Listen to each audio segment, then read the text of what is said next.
Welcome to 561 Music. My name's Ben, and Hector can't be here today. He's got some personal stuff he's got to take care of. So I'm just thinking of you, Hector. I hope it's all going okay, buddy. And if you're out there and you want to send some goodwill Hector's way, he would surely appreciate it.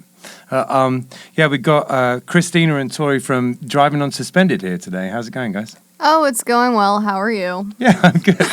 Thanks for coming. I just got done burping a lot, so now I feel like I'm gonna throw up. Yeah, it was really so cool. we were doing this thing earlier where we were we were trying to do our little special tricks. I said the entire periodic table of elements in one word, and then Tori said every single state in a song, and then Christina burped the alphabet. Maybe we'll treat you guys.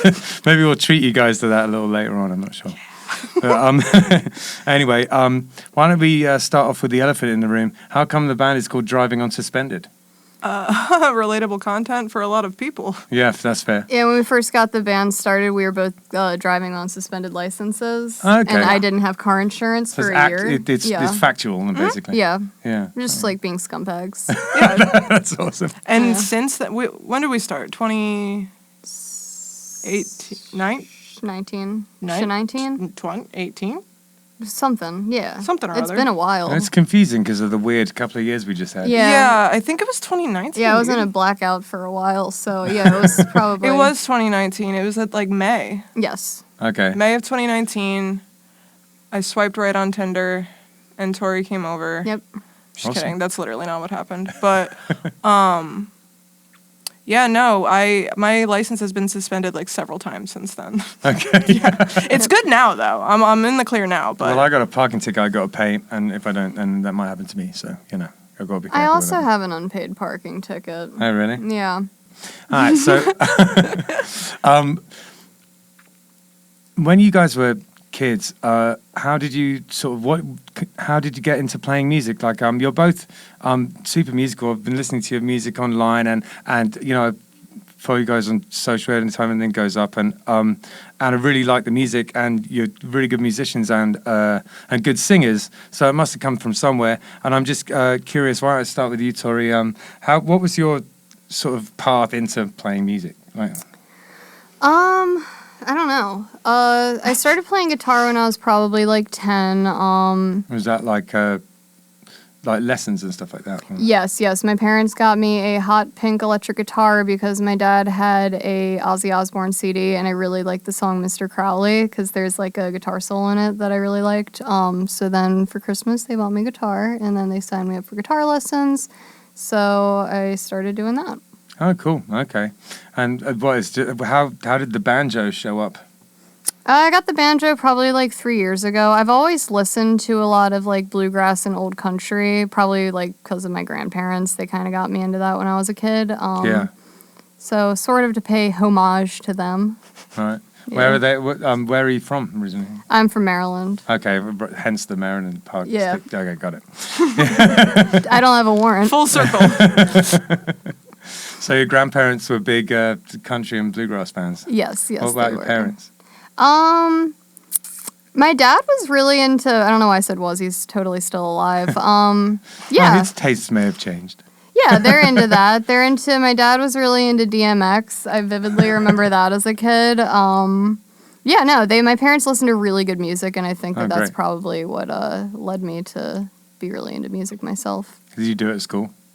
Did you were you involved in sort of groups of... You know what? Not at all. I played snare drum in elementary school, and then I secretly played guitar all the time, in middle and high school, but I never did it recreationally with other healthy teenagers. Gotcha. Okay. And what about you, Christina? How did it all start for you, would you say? My music journey's interesting and not. I didn't get the blessing of lessons ever. Everything I know because I I just kind of figured it out, and also had other people be like, hey, you should, like, literally a couple hours ago when I was trying to play something, she's like, no, do the hammer-on thing instead. And I'm like, oh, word, okay. Okay, Because, yeah, like, yeah. so my dad is a musician. Like, he's always been a musician. He plays bass and he sings. Yeah. I don't know if you know the band Living Colour. Yeah, of course. They play that song Cult of Personality. Yeah. My father sounds exactly like that person. Oh, wow. Am I wrong? No, you're right. That's so Okay. cool. So I'm like, I love my dad. He's definitely a big inspiration musically, and like my mom, she thinks she has a bad voice, but I think she sounds lovely. Okay. Yeah. A lot of people think that. I'm a music teacher by day, and you'd be amazed at how many people think they can't sing. You know, and they just go, they sing something to you, sounds lovely, and they go, oh, God, it was awful. No, Yeah. I think it's just such a personal thing. You know, Mm-hmm. the voice literally comes from inside you. And, you know, I saw this thing that said like artists and musicians like always, or not always, but like don't like what they create because they want it, like they expect it to sound or look like what someone else has done. Yeah. And that's why that's like the within thing that's coming out. Like I do like visual art and stuff too, so I'll like paint something and I'm like, man, this doesn't look good. And I'm like, you're saying that because it doesn't look like what other people do because it came from you, idiot. Yeah. You know what I mean? Yeah, no, I know exactly what you mean. And it's a really good point.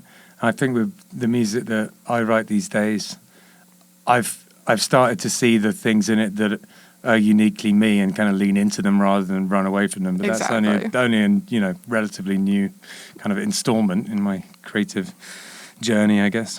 Well, I mean, when you find your own formula, just like, it's your formula. Yeah. Do it. Exactly. Did you have any early musical influences in terms of like sort of bands and things? Like what were you listening to when you were a kid? When I was a kid, I mean, I was listening to what my parents were listening to. I mean, of course, I had NSYNC like in my Walkman. And I'm not gonna front like I didn't, but like my dad's like a big like, I mean, hardcore classic rock guy, really big blues guy, blues and funk. That's Right. like his jam. Yeah. My mom was more like grunge and like psychedelic rock. Like she Okay. loved the Doors, Grateful Dead, all that kind of stuff. Yeah. She's like obsessed with Pearl Jam, and I don't know. Like my first concert was the band Little Feat when I was like 5. Like Oh, I've yeah. always been like around like live music and stuff, just because That's that was great. like the vibe of my parents. Well, I think that's, a big part of why a lot of people go into music. Me too. When I was growing up, I played music from a young age. My parents kind of, encouraged it very much so. And when I started taking an aptitude for it, I was definitely encouraged in that direction. And my uncle was always playing gigs. We used to go watch him play and stuff. Yeah. Yeah, and it just kind of normalized it for you. Makes it seem like something you can do, Exactly. Yeah. Interesting. So what in terms of like your band, when you come sit down and you decide you're going to write a song, how do you guys do it? Separately. Really? Yeah, we're not very good at collaborating like creatively with It's music. honestly so bad when we Yeah. try. So my my songwriting strategy is to drive around in my car. I'll be like going to Target or some dumb shit, and I'll just like start thinking about a topic, and then I'll write the song out loud by myself in my car, and then I'll come I do that. home.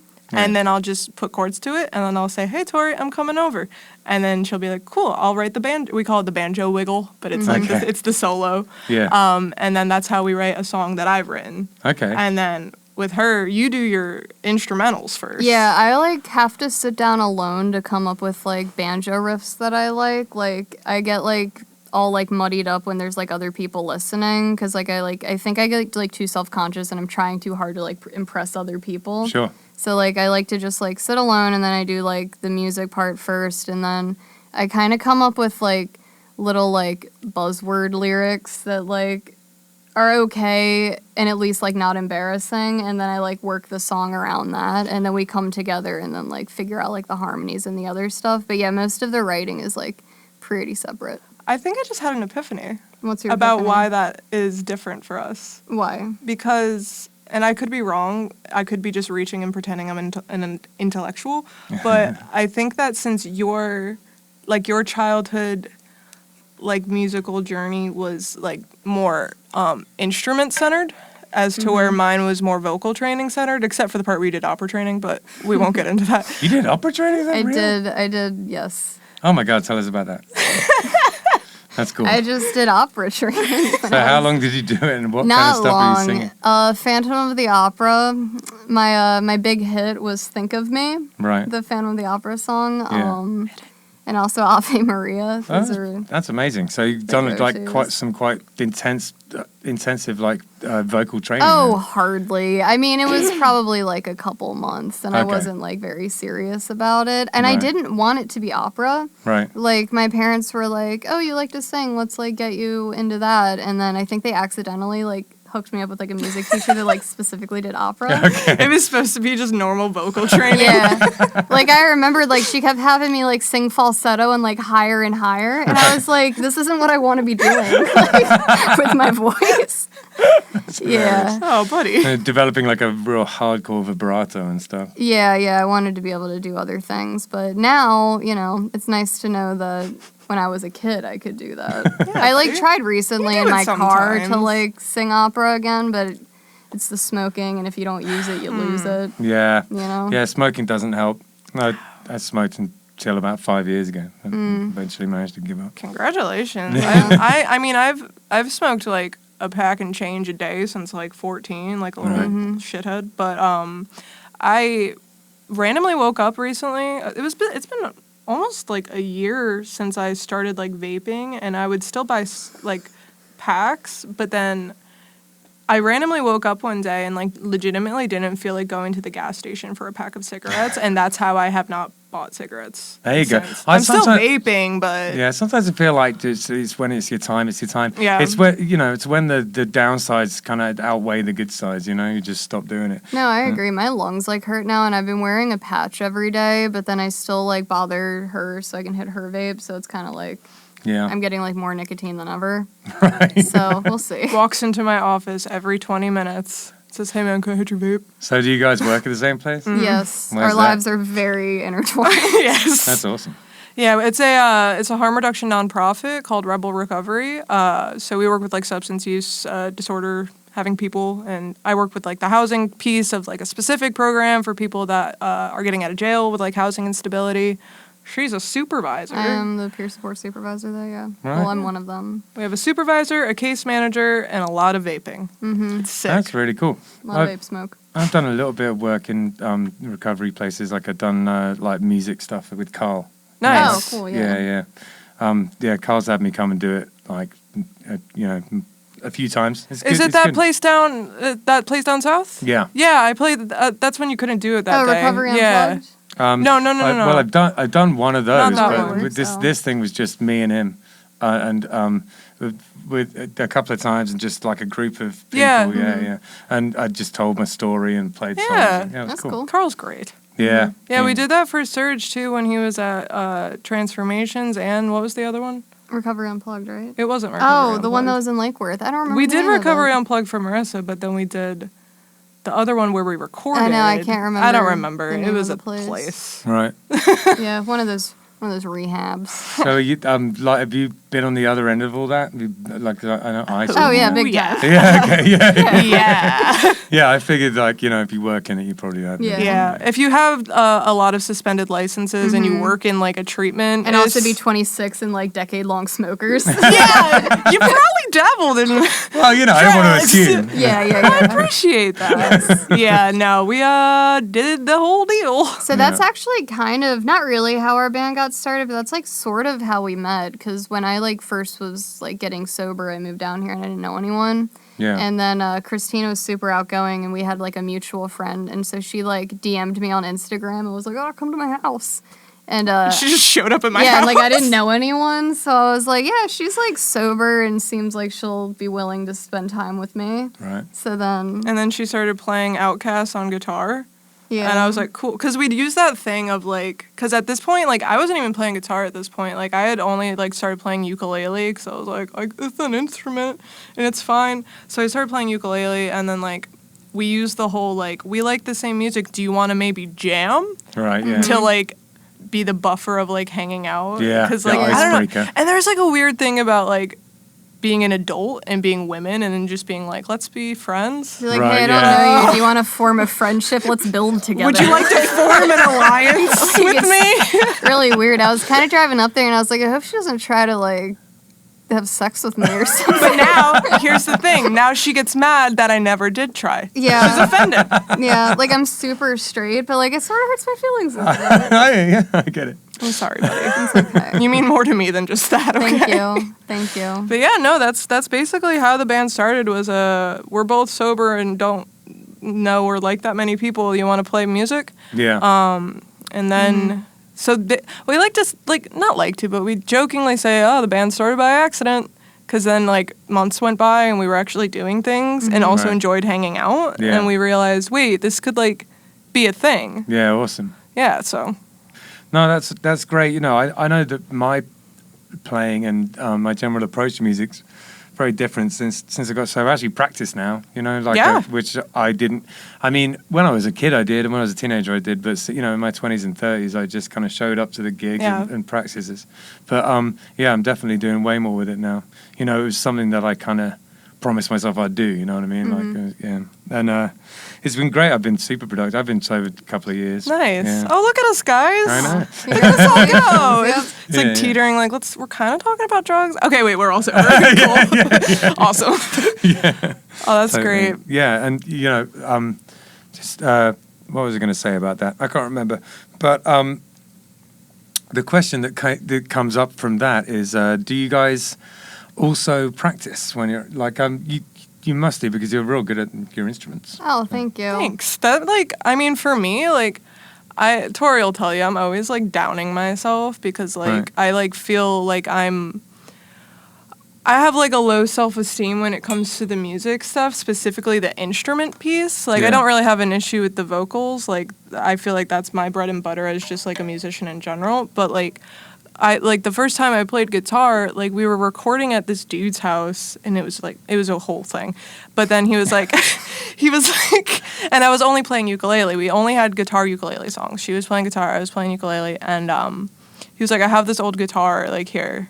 And I was like, sick. And like pickguard was on top because I'm left-handed. So Right, it was yeah. like, I just like restrung it. And then I realized it was like a lot easier because I had been making shapes on the ukulele. So I was like, oh, I'm kind of used to doing stuff with my hands now. Yeah. So I basically just like taught myself how to play, but then Cool. I'll get around other people and I'm like, I'm not that good. Right. And then Tori's like, hey, how about you shut up? Because I'm not going to be in a band with somebody that literally isn't good. Right. I'm like, all right, fine. Yeah.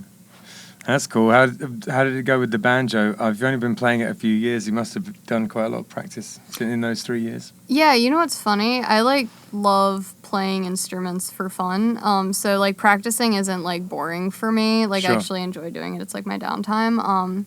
But I think that I did a majority of my practicing, which like took me like to, I don't want to like sound cocky and say like the next level because I'm not like, you know. Level up. But like, yeah, something that really got me into it was the pandemic. Because Yeah. I like didn't have a job and I was just locked in my house. So I just like spent like hours a day playing banjo and like really taught myself. Well, it's a real year. delicate thing, like clawhammer banjo, just getting it, you know, getting it right. Is the motion in itself is not like that sort of difficult to kind of do, but to make it sound good and to hit exactly the notes you want to do and to pick out the melodies and stuff is hard. You know what I Yeah. mean? To do it really properly. And honestly, you picked up clawhammer like really fast because I remember, because it's funny It because was literally the pandemic. Yeah. I had nothing to do. But I remember, like, I started playing guitar and you started playing banjo relatively around the same time, and we're like, let's learn new instruments and be in a band. Yeah, There you so we go. like totally switched instruments. Yeah, we completely flipped the direction we were going in. Have you played many shows since you guys started?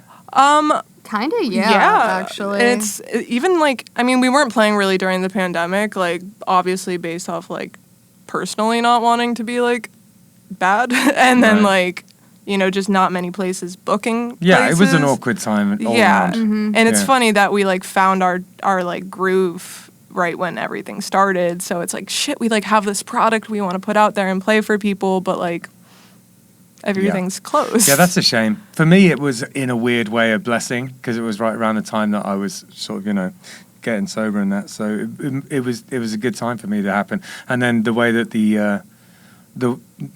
there was some changes happening in my band, different members and stuff like that, and so we had an opportunity to take a breath because we play all the time, like, you know, 4 or 5 times a week, and and there was just never any time to make any changes, and that the atmosphere of the largely down to the fact that I was drinking too much and other reasons too. The whole atmosphere was pretty bad. Yeah. And so the pandemic, it was almost like a clean slate. It's like we got Hector, who does the podcast with me usually, who at some point I'm sure you will meet. Awesome.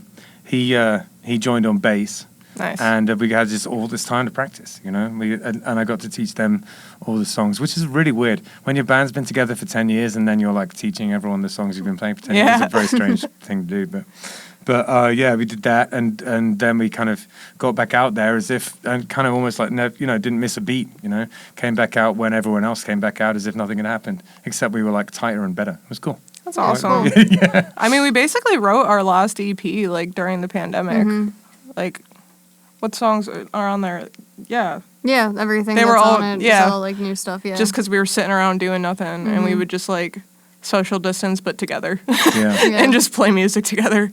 Have you guys been on tour? We did. Kinda. Yeah. Yeah, that was tour. we went on one tour. It was like a week long around Florida. It was super fun. Yeah. Cool. Yeah, we actually were on tour when we first heard about the pandemic, and then Right. like Oh, all wow. of the toilet paper was running out, like while we were in like. Oh, We were in damn. like Clearwater, and everything Yeah. got really weird. Yeah. And we were Wow. like, and we still had to like play like 2 more shows. We had to go all the way to Gainesville, and like then we were in Gainesville for the weekend, and then when we came back, like Everything just shut down. everything was immediately, closed, yeah. and my roommate was like, "We need cleaning supplies," and I was like, "What is going on, dude?" Yeah, it was gnarly. When you guys got here, you were saying that there's not like a lot of people who are playing this kind of music around here these days. Who do you look to in terms of people that you think are kind of like your band, and like what kind of bands do you look towards to stylistically? Nick Shoulders. Literally Yeah. anybody that's on like Gems VHS for the most part. Right. And then like for me, like I get like shit for this, but I don't care. So like obviously you have Jerry Garcia from the Grateful Dead, right? But Yeah. before all that psychedelic rock, he was really a banjo player, and he was Right. playing in a band called Olden and the Way. Oh yeah, I've heard And those. with- I always thought that was after. No, that was way before with David Grisman, and they did the pizza tapes, David Grisman on the mandolin. right, Like yeah, he yeah. was like a bluegrass guy way before Yeah. all of that. So like I like listening to that kind of stuff. There's this band Railroad Earth I really, really like. We do the version of Wild Horses that they do. Oh, in nice. Hillbilly sometimes. Yeah. Awesome. Yeah, it's sweet, that version. Sorry, what were you saying? I don't remember. Something about Railroad. Railroad Earth. It's a good Okay. band. I really like Oh, them. yeah. But yeah, no, we love Lost Dog Street Band, like all those kinds of guys. Yeah, cool. Like when I say basically anyone off Gems on VHS, that's You're not pretty kidding. much it. Yeah, those are like the newer bands. Like obviously, like I have a soft spot for like all of like the old country and like old folk and bluegrass guys. But like of the new people, there's a guy Nick Shoulders that we just recently saw at Respectable Street. He's Amazing. sick. He like yodels and plays banjo and Oh, guitar and does sick. all sorts of stuff. That's cool. When I first moved down here, it was like it seemed like the only kind of music that was going on was sort of folk punk, kind of swamp punk type stuff. And I wasn't mad at it. I liked it. Because I had just left a ska punk band, moved to the States, and everything was super Americana-y. Like everyone was in these kind of Americana bands, and I just couldn't believe it. I was captivated by it all, and then I started playing music with this guy Micah Scott, who was one of the first guys. It was me and him started at Killbillies, and we were playing with all bands like Everyman, Loxahatchee, Sinners Union, and all those kind of bands, and then the pack just started to thin out, and we sort of turned into a little bit more of a make money band, and play in bars 3 hours type band. Yeah. And Everyman were probably one of the last ones to keep it up, and then they broke up about 3 or 4 years ago. Yeah, it was that long ago. That's crazy. Yeah, it has been a Yeah. minute. Yeah, we've been down here for a while. I've been down here since 2014. Where are you from? I'm from Connecticut. Okay. Boo. Worst place ever. I wouldn't know. I think I've been there once. I've been there a couple of times. There's this ska punk label in Connecticut called Asbestos Records that my band used to be on. Do you know what city that's out of? No, I can't remember. It's probably New Haven. It's like the only cool place, honestly. Find out. Let me find out. Oh, quick Google break. Yeah. Asbestos. Anytime I Records. hear someone talk about Connecticut, I gotta know what city they're talking about. I get it. It's like a weird thing. It's run by this guy called Matt Flood, and he's amazing. They are based out of Stratford. Stratford. Know what that is? They're Heard of all it. like English place names. It's the weirdest thing. So this is really embarrassing. Do you want to know something about how dumb I can be? Sure. Okay. So All the time. I'm from Connecticut, Yeah. also referred to as a part of New England. Yeah.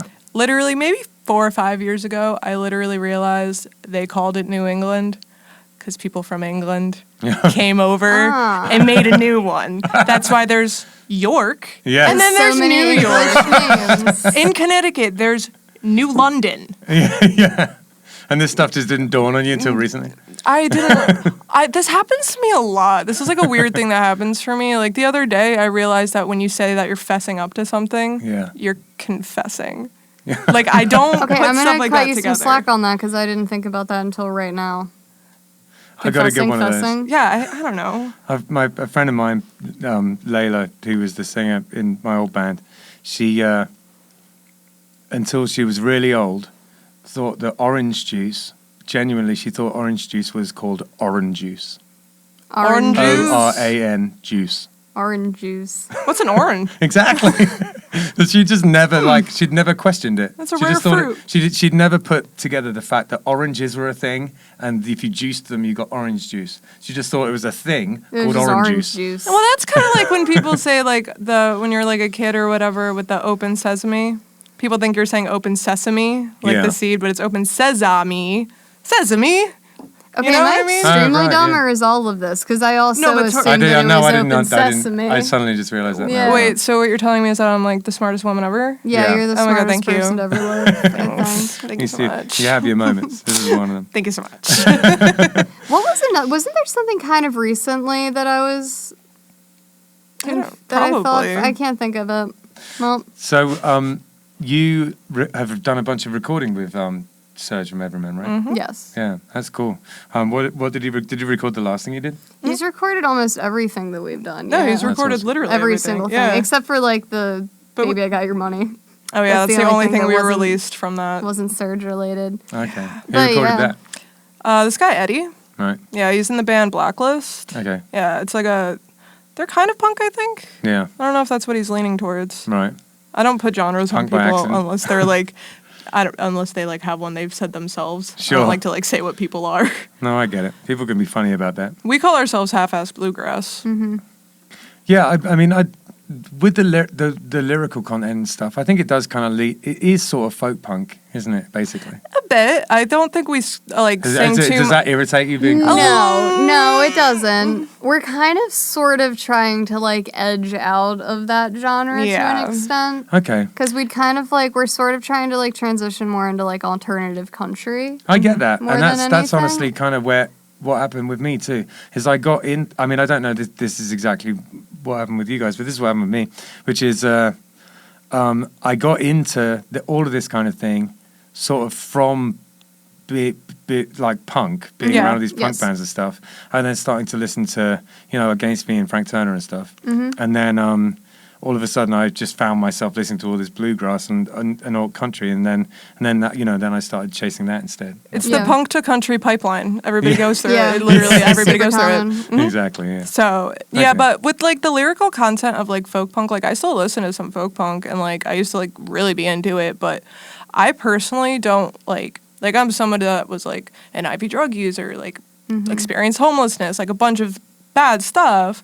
I personally don't like to overtly sing about it like that. Okay. Like when I write a song, if I write a song about that experience, it's tucked into so many metaphors Yeah. that it's not so on the nose. Yeah. Not to say that there's anything wrong with that. That's just like not my style. No, I And get it. like I'm sure you feel the same. We've had the same conversation. It's just so- glorification in a way. Yeah, that's Yeah. the thing that I've kind of been trying to avoid, and I feel like I kind of want to watch what I say, 'cause I do like folk punk. Yeah.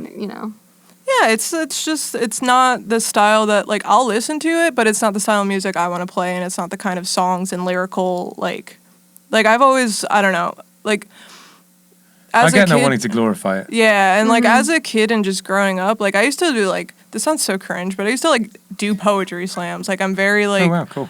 interested in like how I actually put words together. So I could literally be talking about like banging dope, but like you won't know because it's just shrouded in so much symbolism. Yeah. And I feel like it's just more like palatable to people that we're trying to reach, if that makes sense. No, definitely. I've got a bunch of songs like that. That's Yeah. pretty much the only way I write songs. Yeah. Yeah, most It's of my about all songs that are stuff, about but you'd heroin. never know it. Right, exactly. There's this one song that she wrote that like we love, except for this one line that says, "The devil's in my veins," and we are trying to figure out how to replace that. Yeah. Because not only is the devil in my veins, like it makes me cringe. It's so corny. But it's also like so overtly about heroin and it ruins the entire song. And we've And been it's like such a good song. we've been trying to come up with like shit that rhymes with it. So now it's just like a song that's locked in a vault. Okay. And we'll come up with something one day. I'm gonna wake up out of a dead sleep and I'm gonna call you You're at gonna 3 say a.m. the Sorry, I've got it. devil's on cocaine. The fucking No, goddammit. All right, The devil's in the rain. my car is in flames. What is it about like this kind of music and just using the devil in lyrics? It's just I can't help it. I must have written yeah. like 5 songs with the Yep. word devil is very important. Because we love the devil. We talked about this earlier. You guys said I would make a good manager of hell. Oh, that's true. I just can't stop talking, thinking, and singing about the devil. And I'd have to reel it in sometimes. So we'll replace it one day, buddy. The Yeah. first song that I ever wrote for Killbillies was called "Get the Devil Off My Back," and that is a very obvious metaphor. Yeah. But the thing also is, I also don't want to like talk poorly about writing songs that are on the nose about drug use, because I would say like a good 35% of my songs are like very on the nose about drug use. And like the whole point for me of writing songs is that it's like cathartic, and especially Yeah, like when I word, yeah. first got sober, like they were super about drug use, very on the nose. They were like so honest that like it made me like uncomfortable with how vulnerable I was being. What was your band name? Your one-man band name? My one-man band was called Sticky Palms. You can find me on YouTube. Sitting in the halfway house. Sitting in a halfway house, and I recorded them. But then I think that I had the initial thought of like, oh, this is corny, and it's like too on the nose that I'm singing about heroin. And I think that that thought actually almost hurts my songwriting process now, because now I like am like almost too hypercritical of it, when in reality, like if I'm thinking about heroin, I'll fucking sing about heroin. Like that. Because chances are other people are thinking about it too. Yeah, so like at the same time, I want to like watch and be like, and I guess I don't want to like say too much about. Well, the thing is, when it's actually been a thing in your life, you're not trying to glorify it. You know. Yeah. You definitely are trying to work through it, but you're not trying to glorify it. And there's like, at the end of the day, there's absolutely nothing wrong with a song that's full-blown talking about just shooting dope, being homeless, and drinking beer. You know what I mean? I listen to music like that. Pour one out for Sticky Palms. Pour one out for Sticky Palms. But I just like, just personally as like I sound like such a cringy person right now, like referring to myself as someone that's like a writer. But like, that's just always been my thing. Like there's just. I don't know. If you've written something down, you're a writer, in my opinion. I know. I just like, I'm into that like kind of like use of the English language. Yeah. You know, so it's not like a thing of like, oh, I want to cover up what I'm trying to say with all these fun metaphors and like alliteration because I think I'm like the best songwriter in the world. I'm just like, I just think it's kind of fun to find stuff that sounds like other stuff that isn't that stuff. You know what I mean? Mm-hmm. So it's not like from like a ego standpoint. It's just like a Right. fun little puzzle for me. I think when I'm talking about that kind of stuff in songs, it's like you said, Tori. It's definitely a cathartic thing for me, and just a way of thinking about it and getting it out into the open. And then the other thing about it is, in terms of why half the time you wouldn't necessarily be able to tell, it's because I'm not trying to tell people what happened. It's more like I want to express the feeling of Yeah, the what feelings happened. behind it. Yeah, and to do that, you don't necessarily always have to say what happened. You know what I mean? And that's what they like say in all types of like recovery settings. It's like it doesn't matter like what what the specifics what are, yeah. happened, what the specific situation was. Like, we all pretty much felt the same. It doesn't matter what caused us to feel that way. You Sure. relate You know on what the I mean? feelings. Exactly. Yeah. Principles before personality. Yeah, it's beautiful. No, it's really interesting, and it's good to meet you guys and know that there's more of this kind of thing down here. And we were almost going to play a gig together, weren't we? And I just know. found out when you came in today, and we're not doing it. What's a shame. Why aren't we playing? Because I'm a student at FAU and I have an exam that night, so I had to cancel. And I'm very sorry to the both of you. The other time we would have met, I had COVID. So I didn't have Yeah. either. I didn't talk to her for a whole 20 minutes in the office when she told me that she couldn't play the show. Oh. I just Yeah. our offices are right across from each other. It's a nightmare. They should not let us work together. But I looked at her and I was like, I would lean over in my doorway and be like, and I would come back, and then I'd just keep going. But it worked because I actually felt very guilty because I was really looking forward to the show. Shit happens. We'll get to it at some point. We I will. won't worry hope about so it too for much. sure. Yeah, and also, that's great. Getting your degree, very impressive. Yeah, thank you. Yeah, man. Just keep taking 3 classes a semester until you have a doctorate. Yep, that's the plan. That's how it works. You know what? You might be onto something there. I've been wanting to do a psychology degree for the longest time, but I'm already ridiculously busy. So I don't know if that's ever going to happen. But you never know. So I reckon the next thing for us to do is for you to play us a couple of songs. How do you feel about that? Oh my God, I'd love to. Wonderful. Oh, yeah. We can count the stars, and I'll say they shine for you. And I hope and I pray that much is true.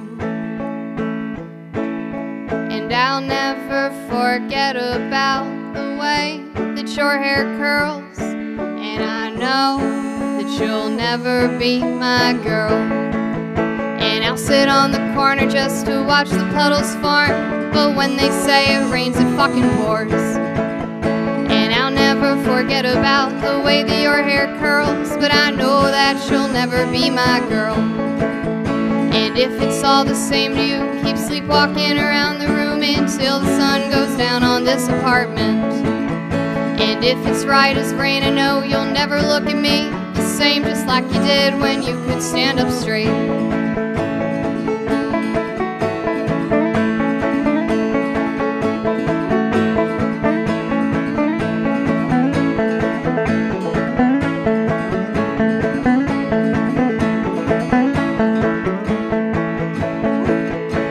If it's all the same to you, keep sleepwalking around the room. I guess it's just the same as when you wake. And thank you, West Virginia, I don't think you had it in you. Looked so fucking pretty when I couldn't see. And we can count the stars, and I'll say they shine for you.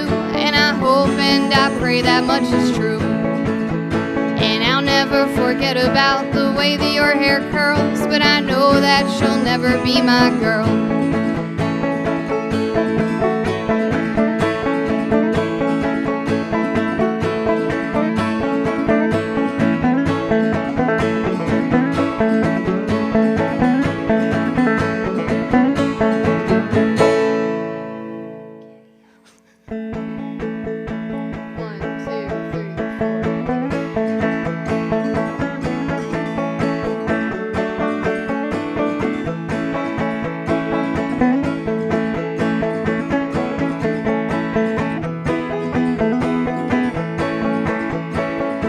Bright morning, when this life is over, I'll fly away to that home on God's celestial shore. I'll fly away. I'll fly away, oh glory. I'll fly away. When I die, hallelujah, by and by, I'll fly away.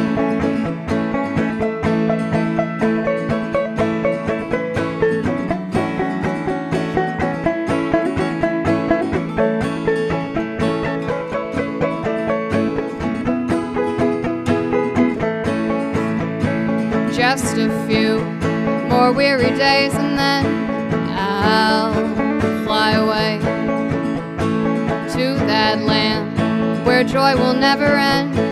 I'll fly away.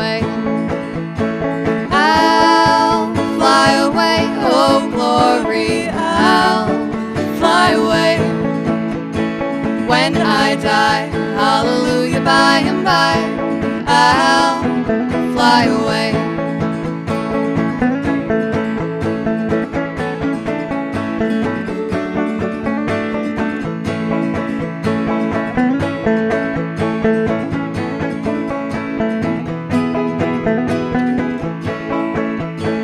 I'll fly away, oh glory, I'll fly away. When I die, hallelujah, by and by, I'll fly away. I'll fly away. I'll fly away. 561 Music is brought to you by Handlebars Bar and Grill. It's a biker bar up in Tequesta, which is right sitting on the top of Jupiter. So if you drive up US 1 through Jupiter, and then if you look on your right, about half a mile after you've got out of Jupiter, you see this little yellow building and a sign that says Handlebars Bar and Grill. And there's usually bikes outside. It's been there for a really long time, and it's been a biker bar for a really long time too. It used to be called Judy's, and then my father-in-law took it over and he renamed it Handlebars Bar and Grill, and we do a bike night every second Thursday of the month, and that's a good time, and we always get a band to play that, and that's from 6 to 9. Well, the band plays from 6 to 9 anyway. You can get there whenever you want. And on the fourth Sunday of every month, I run an open jam / open mic. So if you are beginner to expert, you just want to come hang out with some other musicians, play some music, I will be there. You should come and swing by and say hi. And yeah, it's a cool spot. We've got great food. Burnsy does the food, and he's a real character. Come in and meet Burnsy, and we've got a whole bunch of beers on tap. And yeah, it's a cool spot. So if you're looking for something a little bit different, if you've never been to a biker bar, come check it out. If you're a biker, it's perfect for you. You should definitely come. There's always really neat bikes outside, and like classic cars and stuff like that. It's an interesting spot. Come check it out. The other sponsor we have this week is Oasis Route, and it's a Kava bar in Jupiter. It's on Indiantown Rd, and it's a real cool spot.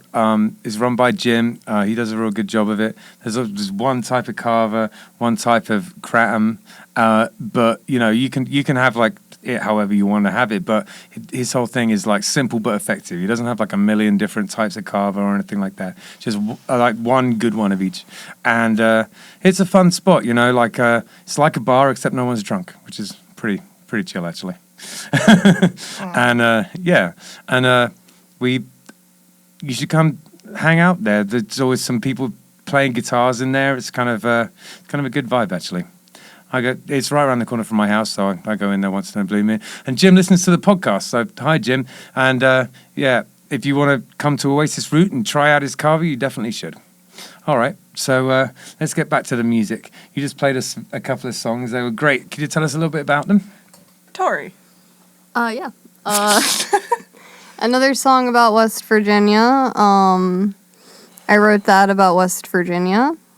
Why is it called Another Song About West Virginia? Because there was a period where most of the songs that I was writing were about West Virginia. So I was living in West Virginia for a while, and that's where I did a great deal of my tomfoolery. Okay, gotcha. So, Chicanery, if you a will. lot of my chicanery was done in West Virginia. A lot of the mischief. Mm-hmm. And Got the it. second song is a old gospel song I really like. Yeah. Yeah. We love Yeah. gospel in this family. Mhm.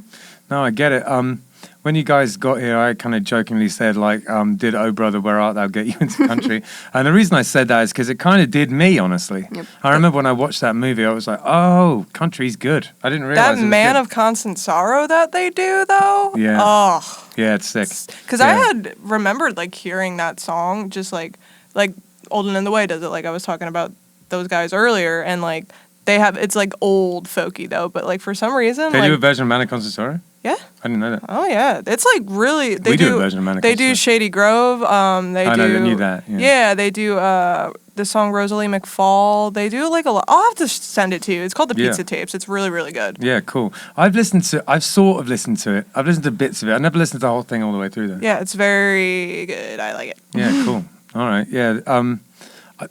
I don't know why I wasn't aware of this, and it's a little embarrassing to admit on camera, but I didn't realize Mana Consistorio was like one of those country standards that everyone does. Yeah, that's like, and one of the songs actually that we do is called Big Skyota or Skyoti, however you pronounce it. Yeah, it's one of those like old songs from the 30s with like several different names. No Right. one Like, knows everyone who wrote covers it, and Yeah. everyone sings it different, and the lyrics are always different every time, but it's like pretty much the same gist Yeah. for everybody. So, yeah, I like those old kind of songs that you can Yeah. kind Sure. of just And do whatever it's, with. It's funny too that you brought up "Oh Brother Where Art Thou" because that was one of like the main soundtracks that got me into country. Because when I was like a little kid, my mom had like the soundtrack to it on CD, and we used to listen to it in her car all the time. And, Oh, cool. Yeah, Alison Krauss. Yeah. Like, she can sing. Can't you She's ever? on a Yeah. lot of that. It's unbelievable.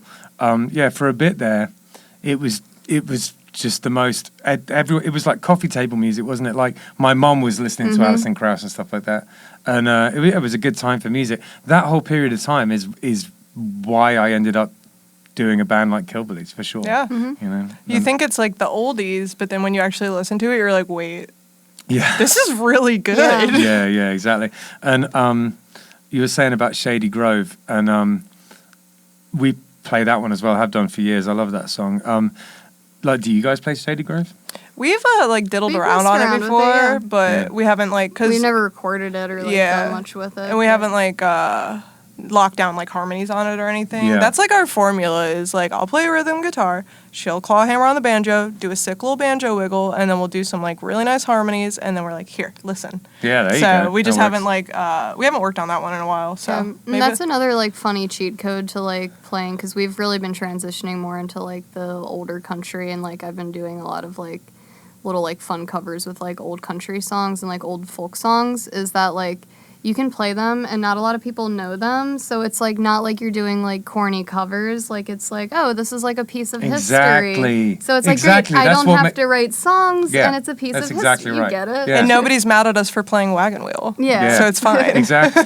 Yeah, exactly. No, that's the good thing about it. It's kind of like the same with reggae in a way, in that covering songs is expected. Yeah. You know what I mean? It's not like, oh, you're pretending this song is yours, and it's not like, oh, they're, playing Two Princes by the Spin Doctors Okay, like the wait. 50 bazillionth time. That song rips though. it's- to be it was honest. I think it's the first song I ever learned on guitar, which is weird because Really? it's all bar chords and quite hard. Yeah. But Oh, yeah. don't even talk to me about those. I was at a Christian camp when I was 11 years old, and And you just jumped in with bar chords? You were like, I'm gonna start playing Spin Doctors. That's my muse right now. it was that knocking on Interesting. heaven's door. I came home from good that. one. I came home from that with an acoustic guitar, knowing how to play knocking on heaven's door and Two Princes. Nice. Oh, fun. Yeah, totally. That's a good little anecdote. Yeah, Okay. absolutely. The beginning of Ben's musical career. What was the first song you learned? The first song I learned, so when I was in 11th grade or 10th grade, my parents got me an acoustic guitar, and I was like, cool, sick, gonna be a rock star. I tried to learn Only Exception by Paramore. Oh, And that's I a said, nice one. I said, this is so hard. And I got Yeah. fucking pissed. And then I sold my guitar for naughty things and for the big bad powdered stuff. And then I didn't play guitar until Eddie said, here's a guitar. Play it Right. upside down now, friend. And I said, cool. And that was like literally 10 years later. So, yeah. But I don't know what the first song I played on, like after the Paramore thing, after the Paramore incident. I have a good Paramore anecdote as well. Really? Yeah. Which is? When I was in Sonic Boom 6, we used to always play this festival called Slam Dunk Festival in Leeds in England. And one year, this band called Paramore comes. They were on before us. We heard that they got signed to a major. They were kind of starting to blow up, but not Paramore yet. Yeah. And we were like, oh, we're on home turf. Let's make sure we like wipe the floor with them. Duly did. Felt very proud of ourselves. And then like 6 months later, they were like Radio Rock and Yeah. millionaires. And it was like, oh, okay. Like, God damn it, Haley. Yeah, I mean, she can sing. Yeah. They're very good. Yeah. Exactly. Yeah. Yeah, I got no beef with them at all. It's funny though because Layla at the time had bright red hair as well, the singer of our band. So it's kind of like the battle of the two red-haired Ooh. girl bands. Oh, What are you gonna do? Battle of the cute redheads. Yeah. The petite little female fronted band. Oh. Oh. Yeah, good times. No, getting back to the thing you were just saying about, playing country songs and people not sort of seeing it as like a cop out. It isn't. I think it's great, and being in that kind of grand tradition of remembering the songs, like, almost like an oral tradition. It's not quite, but it kind of feels. Yeah, it's like history. Well, that's what folk like music is. It's a story that gets passed on through generation and generation. Yeah, it's keeping it alive, and it's making my grandparents happy. Hell yeah. Yeah, absolutely. And that's that's sort of how. That's how I can kind of hold on to a modicum of sort of like self-respect when I'm playing all these 3 and 4 hour pub gigs. It's like, but no, we're a folk band. We're legit. Yeah, exactly. There's folklore. There's folk music. It's all that stuff that stems from folk is supposed to be passed on through generation and interpreted how it is, and it just keeps going. That's why we play songs that literally probably got written in, like. Maybe even in the 18th century, that stuff passes on, and we don't know who wrote it originally. Yep. But we're all still out here playing it. And Shady Grove, I don't know if you know this, you might do, you might not, but the song before it is called Matty Groves. Do you hear about this? Mm-mm. So the original song is a really old song, maybe 15th, 16th century, and it's about a guy called Matty Groves who has sex with the lord of the manor's wife, and then they have a duel and he dies, and that's the song. And it's got a million verses. It's really it's a really good song, and it's exactly the same melody and chords as Shady Grove, so it absolutely must be the same song because it kind of sounds the same. So through Chinese whispers, when I went over to Appalachia, it just turned into Shady Grove. It's a game of telephone. Yeah, exactly. What Killbillies does is we used to do, we haven't done it for a long time, but we used to start with Matty Groves. I'd do like the first 4 verses, and then we'd kind of like switch into kind of a faster tempo and play Shady Grove. Awesome. Yeah, man. You should check that out. It's a cool tune. We'll listen to it on the way home. Yep. We got to ride back to Lake Worth. Yeah, man. I want to hear you guys' medley of Matty Groves and Shady Grove. That'd be pretty dope. Sorry, we have a homework assignment. We'll work on it. We'll get it together for you. Yeah, there you go. We got you. We got a writing prompt. We're good to go. So, do you guys have any gigs coming up? Other than the one that Tori has to go to school? I canceled our only gig that we had scheduled. All right, so we're going to remedy that because, through talking to you guys and hearing you play, it makes me really want to do a gig with you. So we're going to Yeah, that'd be fun. Wait, so you're saying that we weren't too weird and we did make a good first impression? I'm extremely weird, so you're fine. Yeah. Cool. All right. Love that. Love that because we came in hot tonight. Yeah. We started beatboxing. We were burping. Yeah, it was a lot. Yeah. It's a whole thing. No, it was a lot of fun. I really appreciate you guys coming on. Thanks. I'm just going to, what we do at the end of this thing, right, is we do the shameless plugs. Have you got anything else you would want to plug?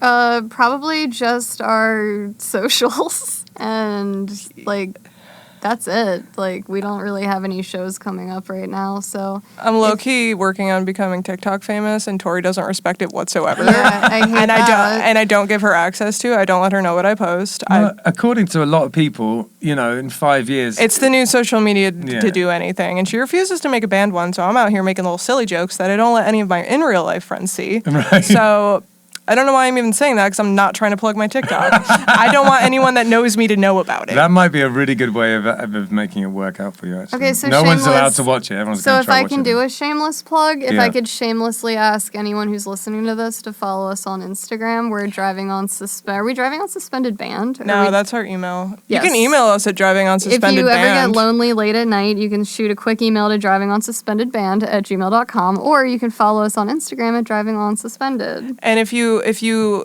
shoot a lonely message in the middle of the night to the Instagram, you will be talking to Tori because she runs that. Okay. If you shoot it to our Facebook, you'll be talking to me, and because I run that. If you shoot it to the email, it's whoever gets to it first. Yeah, that's fair game. That's a gamble. That's fair game, my baby. What else? If you are somebody that is struggling with a substance use disorder. Oh, that's a good one, yeah. Yeah, for real. Or any other type of maybe emotional stuff, and you don't have money and you need someone to call, you want somewhere to come hang out, you can call Rebel Recovery, look us up online, give us a call, come by the office and hang out. We have Mortal Kombat. We also have a large collection of Narcan and fentanyl testing strips. Yeah, so we can set y'all up with that if you're interested. Yeah, right on. That's basically all we really care about is just music and goofing around and helping people with substance use disorder. Yeah. Yeah, man. Well, that's all very righteous and worthy causes. I'm right there with you. So it seems a little bit trite to plug my gigs after talking about that, but I'm going to anyway. So on Friday, we on Friday we're playing at Killbillies is playing at Brick and Barrel from Brick and Barrel is like a gastropub in Abaco, and it's a really cool spot. And Abaco is part of Jupiter, in case you didn't know. And we're playing there from 9 to midnight on Friday. Then on Saturday, I'm playing at Bark Republic, which is like a dog place in West Palm. If you want to bring your if you want to bring your dog to a bar and watch your dog play while you have a beer, this is where you do it. Let's bring Louis to the bar. That sounds adorable. Oh wait, you're going to... Yeah, let's let him Okay. finish. You can finish. Sorry. Well, yeah, I'm there from 3 to 6 p.m. That's a solo gig, and then hang on a second, am I even in the right month here? Yeah, it's the 9th. Yeah, okay, good. So 3 to 6 at Bark Republic as a solo gig, and then we're playing from 6:30 to 10:30 at King Crab Shack on Okeechobee Boulevard. Damn. So there's a hustle on Saturday the 12th, and then Sunday the 13th we do not have a gig. So that's what Killbillies is doing this weekend. Come and see us play, and. Thanks so much for coming on, guys. You were real cool. Thank you for having us. Yeah, it was really nice to meet you. Wow, that sounded so robotically I know, we said that similar. together. I hated that. But thank you for having us. All right. See you later. Bye. Cool.